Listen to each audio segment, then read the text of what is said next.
Meanwhile, in the occupied West Bank, at least one Palestinian has been killed by Israeli forces during a raid on the village of Kafirin.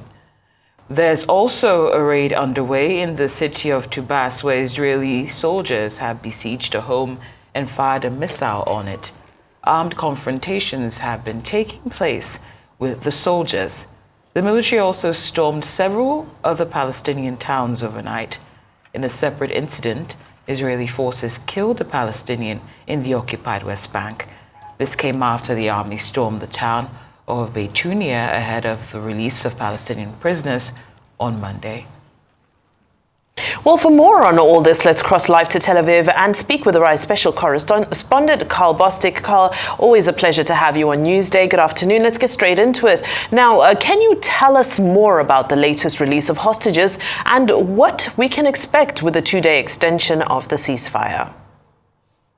Yes, good afternoon. Well, we're seeing constant updated accounts of the conditions of the hostages.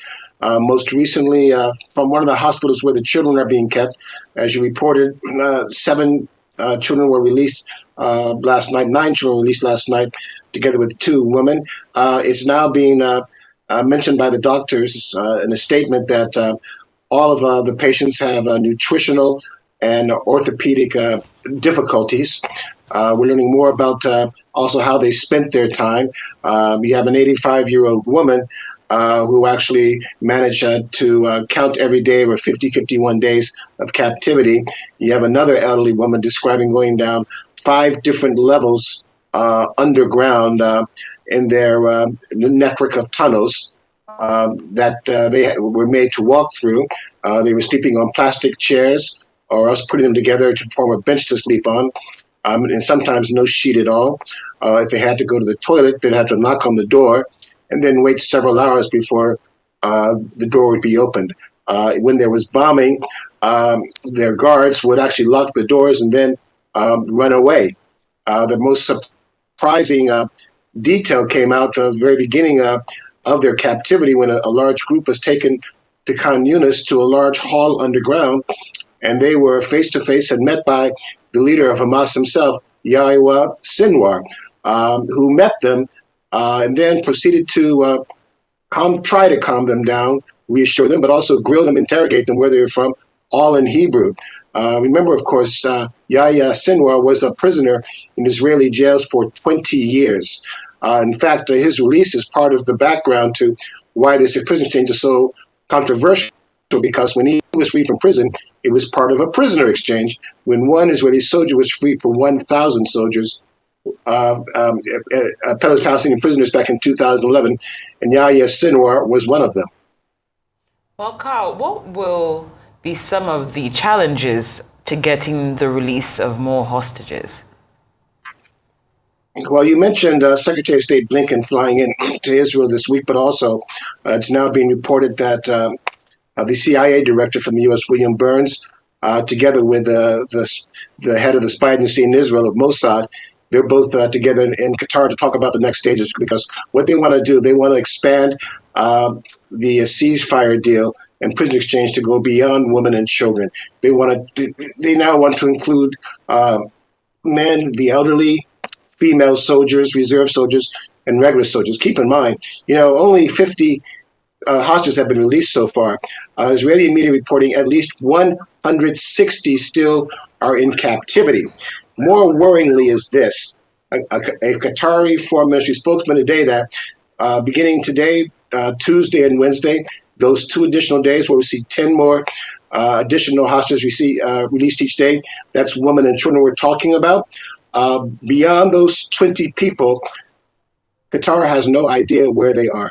In other words, what Hamas has done, they've actually, traded some of these hostages to other militant groups or even crime families. Among them, the youngest remaining hostages is a 10-month-old baby, Kafir Biba, and her 4-year-old sister, 4-year-old brother, together with their parents.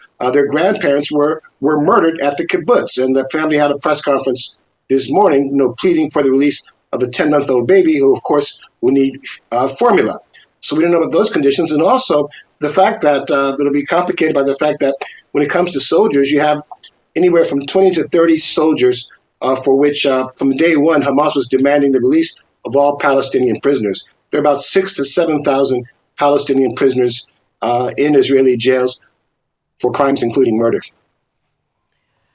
Now, these numbers continue to get more and more disturbing, but are we seeing any more progress with humanitarian aid deliveries? Well, the U.S. Spokesperson, White House spokesperson John Kirby, he was saying that they want to increase the truck deliveries of food, fuel, and medicine from 200 to 300 a day, as long as the ceasefire can be extended. But to put things in context, before the war, you had 500 trucks of fuel, 500 trucks of aid going into Gaza each day.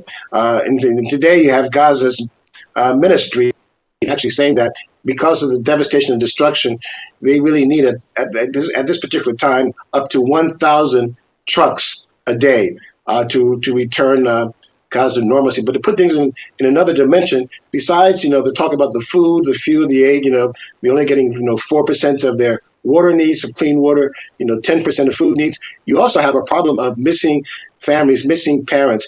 A new phenomenon in Gaza now is that you are seeing small children wandering around, walking around by themselves because they are now orphans. You're seeing a deluge of orphans on the street.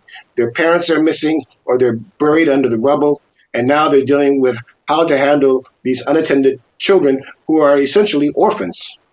That's indeed a grim picture, but we'd like to thank you for your time here on Newsday.